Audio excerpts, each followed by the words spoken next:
The midday sun blazed over the narrow streets of Manila, turning rusted rooftops into sheets of fire. Amid the noise of jeepneys and the chatter of market vendors, a small barefoot boy stood at a corner, holding a cracked plastic guitar that was missing 2 strings. His name was Elijah, a 12-year-old with sun-kissed skin, tired eyes, and a smile that could melt the hardest hearts. Every afternoon, he sang for strangers, not because he wanted to be famous, but because every peso he earned meant one more meal for his ailing mother waiting in their tiny shanty by the river. Elijah's voice didn't sound like something from a child who lived among hunger and hardship. It was soft but powerful, fragile yet full of hope, a sound that seemed to come straight from heaven itself. He wasn't born into a world that promised him dreams.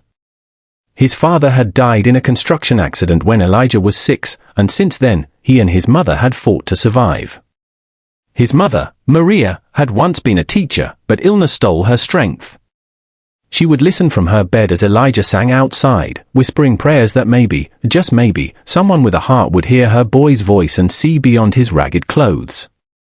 One day, while Elijah sang a hauntingly beautiful version of You Raise Me Up on the corner of Avenida Street, a crowd began to gather.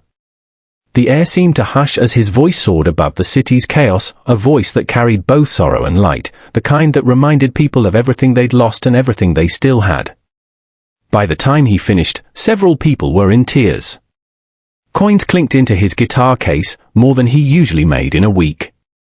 He bowed deeply, whispering "Thank you, Po," his voice trembling with gratitude. Among the crowd was Rachel Adams, an American music producer visiting Manila for a documentary project on street musicians.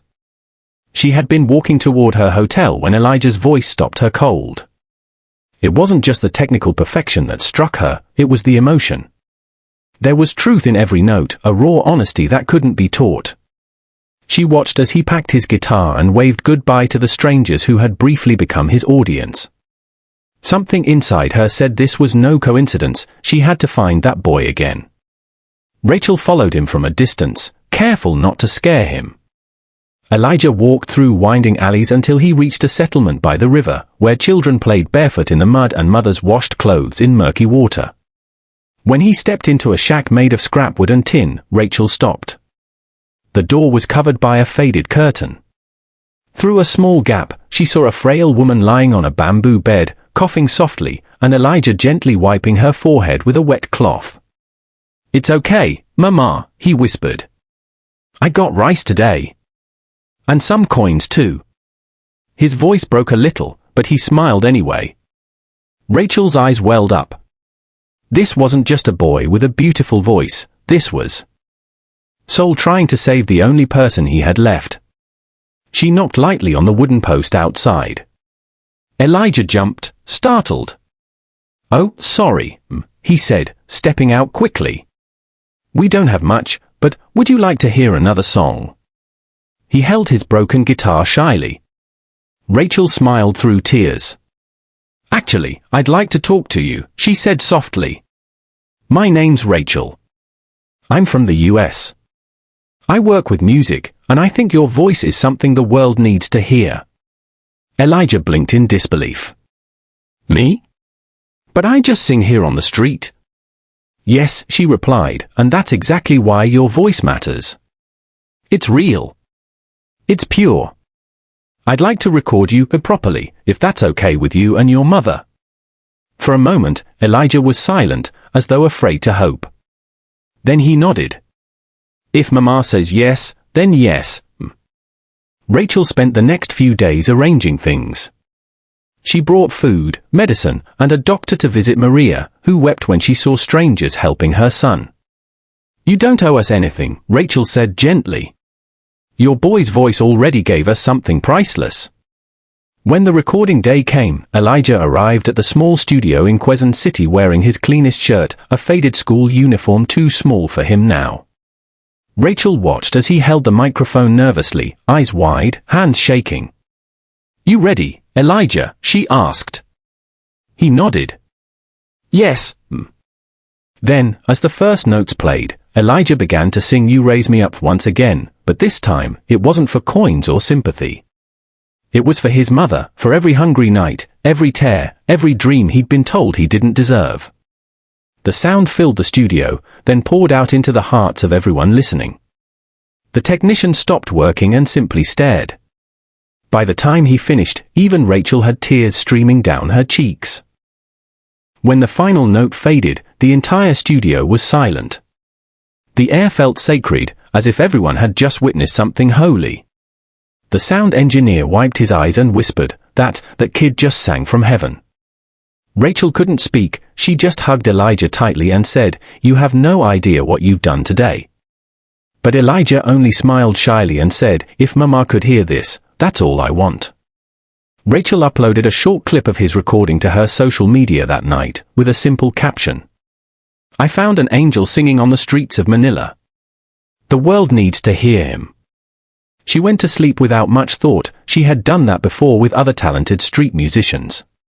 But this time, something different happened. By morning, her phone was flooded with notifications. The video had gone viral, with millions of views overnight. Comments poured in from around the world. "I'm crying. This boy's voice healed something inside me. Pure emotion. No auto-tune, no fame, just truth. Can someone please help him and his mom?" Within days, the world wanted to know who the Filipino Angels was. News channels picked up the story. Influencers reposted it. Even major US talk shows reached out, asking about the boy with the voice that made the internet cry. But Elijah didn't know any of this yet. He was at home, kneeling beside his mother, who was growing weaker. Maria smiled at him faintly. "You sang so beautifully, Anak," she whispered. "Your father would be proud." "I just wish you could have come, Mama," Elijah said, holding her frail hand. "Maybe one day, when you're stronger, I'll take you there myself." Maria's lips trembled into a smile. "I'll always be listening, my son. Always." That night, as the sound of the rain echoed through the tin roof, Elijah sang softly to her, "You raise me up again, just like the first time." She closed her eyes, and her breathing slowed. When the last verse ended, a stillness filled the room. Elijah touched her hand, whispered, "Mama." But she didn't answer. The boy who had brought light to the world suddenly found himself in darkness. The next day, the world finally found him. Rachel arrived at his home with tears in her eyes and news that could have changed their lives. Donations had poured in, sponsors were offering to fly him to the US, record labels were calling, but when she saw his eyes, she knew. The timing was both cruel and divine.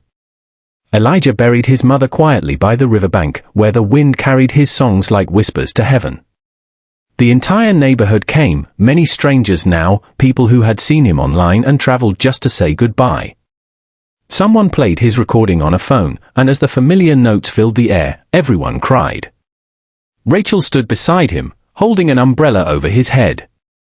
"The whole world knows your name now, Elijah," she said softly.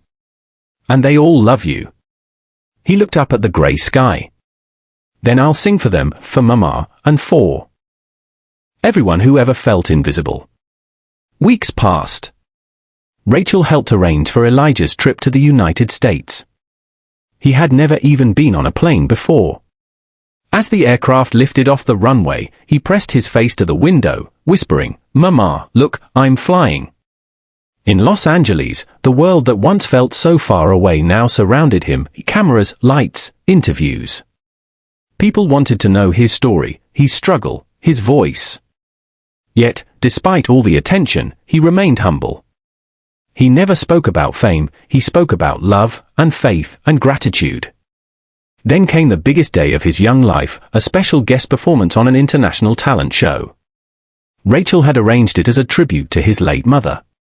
The studio audience had no idea what to expect, just that a 12-year-old from the streets of Manila was about to sing.